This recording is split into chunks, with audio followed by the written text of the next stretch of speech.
The tensions between the Ka'ar and Shiyu family is already tense enough under the weight of the Heil-Ly's madness and their grinding RPG levels and just killing random people.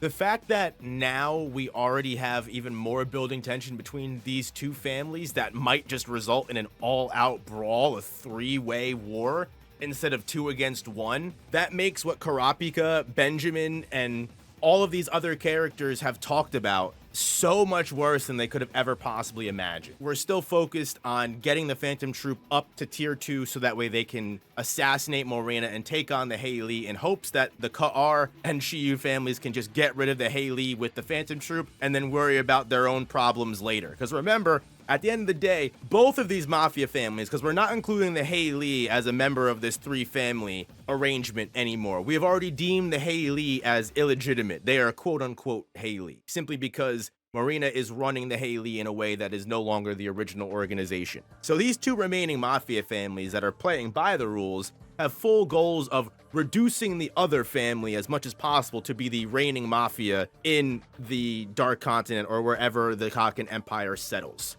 I don't know if Tajao is just the desk guy. He's like he's the guy that doesn't see much action and he's just really smart and runs the numbers and money. But it's so funny to see him be so ignorant to the underside of crime and the calculating coldness that the Phantom Troupe is capable of. Like, Nobunaga doesn't even realize that just walking around with a sword in just broad daylight in public is just so unacceptable and everyday. Like, they're just legitimately the purest form of rebels that they possibly can get, right? Finks even goes, dude, you're not even trying to hide the sword. Tajao literally mentions that, yeah, we can get you up to tier 2, but there's no way no one's gonna look at you and just let you carry a sword around. Which it's funny to see Nobunaga how angry he gets because he just spent so much time whittling this makeshift blade after he got the last one lost. Thought that he conjured this blade from Nen, but I think just based off verbiage and the fact that I believe Nobunaga is more of an enhancer, is more towards where he leads.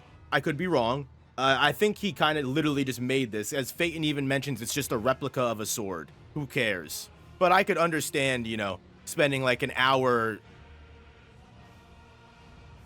making something and it just doesn't work. I'd be super mad. We see the large passage that connects all of the different tiers of the Black Whale.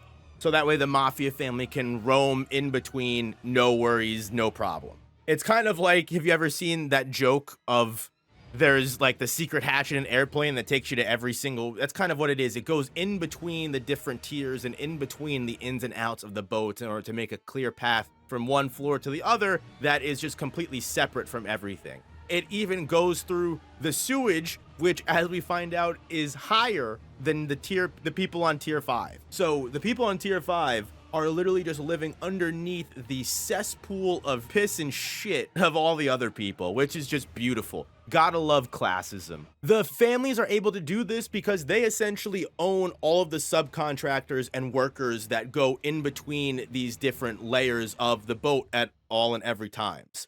The families oversee everything, but they're not directly involved for the most part. They just hire these people, they're on the payroll, they don't ask questions, and they do whatever they gotta do. But Nobunaga cleverly mentions that if that's the case, and the Heil-Ly has had access to all of these different passageways and has access to all of these different subcontractors that you guys all share and are on a ask no questions, do whatever I'm told basis, they can easily trick people into not only entering their processing room for kills, they can get away with it just as easily because the guards swap so often. Who's to say? They're constantly switching people in and out with different subcontractors, different guards. It's impossible to keep track. Luckily, Nobunaga takes this as an excuse to keep his sword because he's like, hey, you know, this gives me a perfect reason to not go with you guys to tier 2 because I'll just be able to stick around here, wait for one of these subcontractor guys to come by and just start interrogating them and figure out if they can give me a lead to the Heil-Ly.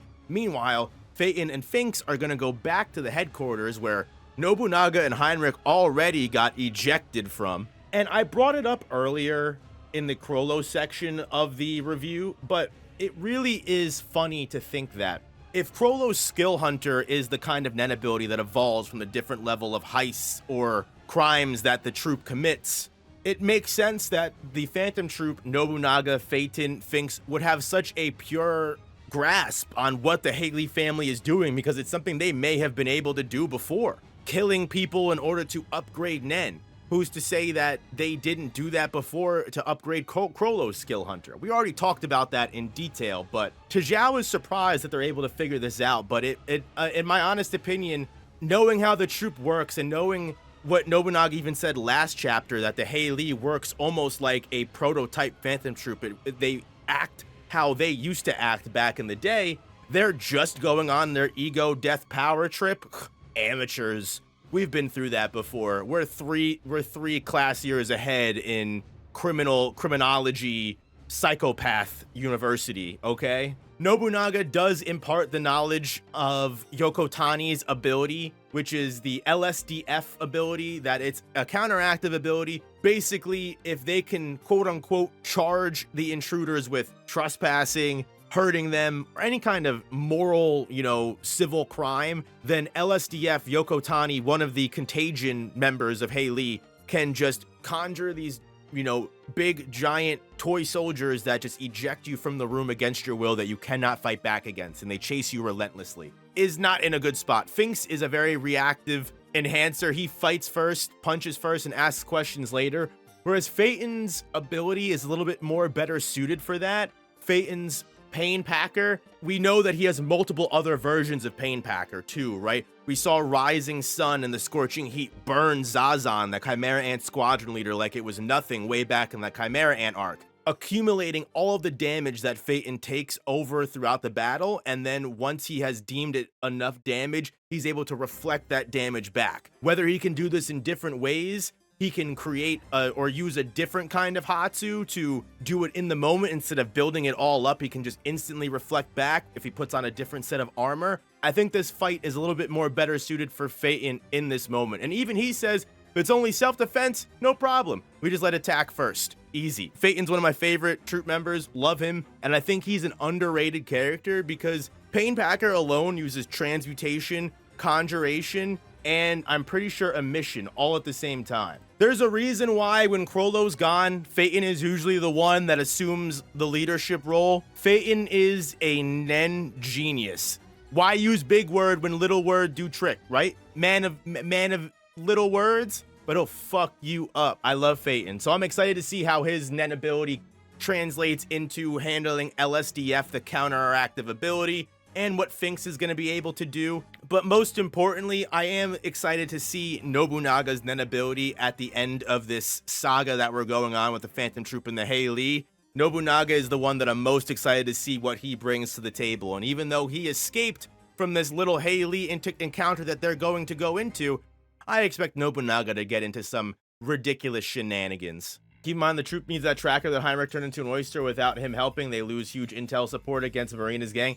I was actually about to bring that up. Thank you so much, Ruby Dragon. Yeah, literally. If you remember, when Nobunaga and Hinrigh were getting ejected, Hinrigh was able to, with his nen ability that allows him to turn important objects into different animals, and vice versa, he was able to turn a tracker into a clam that was easily slipped into the processing room that the Heil-Ly family had. So that way they could always keep track of where that location was. At the time, Nobunaga, Hinrigh, they split up at first, not realizing that they might be on very bad terms the next time that they come close to each other, which is sad to say because they really worked well together. And if Nobunaga now has to fight Hinrigh or vice versa, that would not be a nice situation to be in. Yeah, the worst part is that Hinrigh was like a fan of the troupe. He even says that if it was up to Hisoka versus the Phantom Troupe, he would bet on the Phantom Troupe every single time. He's been a fan of them for so long, and there's other members of the Mafia families that worship the Phantom Troupe. I mean, they're famous criminals across the entire world, so it's sad when your heroes die right in front of you, isn't it? Again, Nobunaga and Hinrigh, they got along so well, and I was really excited to see Hinrigh help them out later, so it is sad to see them go. Whether they start the problems now or it's something that happens after the Heil-Ly family is dealt with and it breaks out into even more Mafia war, whether it pulls the succession war in or not, I'm locked in. The tensions between the Shi-Yu family and not just the Ka-R family, but the Phantom Troupe rise up as Zakuro and Hinrigh actually begin to piece together what happened to their poor friend Lynch Fullboko. As we found out in the chapter that Hisoka came back, finding out that the fake Hisoka was actually Banno using his Metamorphosis Nen ability to transform into Hisoka, we know that Lynch Fullboko and Zakuro, the two assailants sent by the Shi-Yu family to search for Hisoka, Lynch with the full body Truth Serum Punch ability and Zakuro with the Bloody Mary ability, were both beaten by Banno posing as Hisoka. And after knocking out Lynch and realizing that Lynch knew his cover, he had to kill Lynch, which we find out he literally just broke her neck like a fucking pro. Hinrigh and Zakuro are like, oh, it was probably just a Heil-Ly family member getting to her. And then Hinrigh, the smart man that he is, which I have to give credit to Hinrigh, because in this world of Nen, we saw Banno last chapter, who was, even though he was pretty smart, he admits that he's not the best at calculating out very insane Nen abilities. And also with the Phantom Troupe, we saw how Phaeton and Finks at once thought, hey, you know what, it's probably just a specialist that's able to use multiple different categories to create a teleporting door. And Nobunaga was the only one to say, hey, actually, no. Wouldn't it just make more sense that one is using Conjuration and the other one's using Emission, and then they're just using those two abilities in tandem? It shows that while there are multiple situations, there are people that just have that genius intelligence when it comes to working out and figuring abilities. Which is part of the reason why Nobunaga gave Finks and Phaeton as much information as he could before they went on their own. Hinrigh is one of those geniuses, because as soon as Zakuro mentions that Lynch was acting a little bit weird when she woke up, he immediately pieces it together that, wait a minute, this doesn't make sense. That wasn't Lynch that you saw, it was someone transforming into Lynch. And then after they put all of these different theories together, you see Zakuro is he's got smoke coming out of his ears, right? He's not able to follow what Hinrigh is putting down, because even Hinrigh is kind of unsure and just walking through his thought process out loud. Right when he thinks that Lynch was acting weird and it could have been someone else, he immediately starts thinking, well, if the real Lynch was already dead and the person you talked to was someone else entirely, if it was Hisoka, Hisoka wouldn't have killed you guys like that. And then Zakuro's like, well, wait a minute, are you saying it wasn't Hisoka? And Heinrich's like, well, hey, if it was Hisoka, why would they care and kill Lynch? But if it wasn't Hisoka, wouldn't it make more sense that Lynch knew it was the fake and he killed Lynch to make sure she didn't kill you because you didn't know? Is very impressive for Hinrigh, which makes me very sad to find out that we may actually lose him as an ally in this moment. Maybe not right away. The fact that they're immediately able to piece together that it might have been the Phantom Troupe that did this, building up his rage, goes, you know, if it was the Phantom Troupe, then that means we're gonna have problems with Ka-R as well. And Hinrigh goes, yeah, it'd be pretty bad to just go off speculation, but they know.